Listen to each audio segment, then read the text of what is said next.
Hey everyone, welcome back to the channel. In today's video, I'm walking you through how to passive income using MoneyLion's powerful tools. Let's get started. First, download the MoneyLion app and create an account if you haven't already. It's free to get started. Once you're logged in, explore these key features. Number 1. MoneyLion's investment account. Set up automated investing with as little as $1. Choose a portfolio that matches your goals, conservative, moderate, or aggressive, and enable recurring deposits to consistently grow your investment over time. The app handles the rest using robo-advisor technology to optimize your return. Number 2. Crypto access.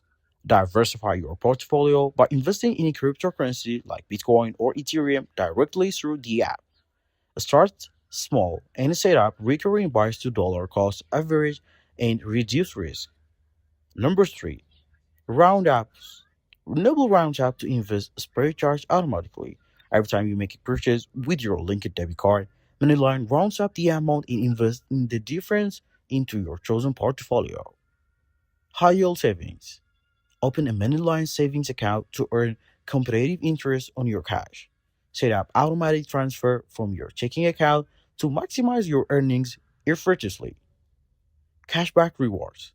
Use the MoneyLion's Raw Money debit card for everyday purchases to earn cashback at the popular retailers. Redeem rewards directly into your investment or savings account to compound your passive income. Pro tip: combine these tools. For example, use cashback rewards to fund your investment or roundup to boost your savings. And that's it. You're now building a passive income with streams and MoneyLion. If this helped, don't forget to like and subscribe for more tips. Let me know in the comments which features you're trying first. Thanks for watching and see you in the next video.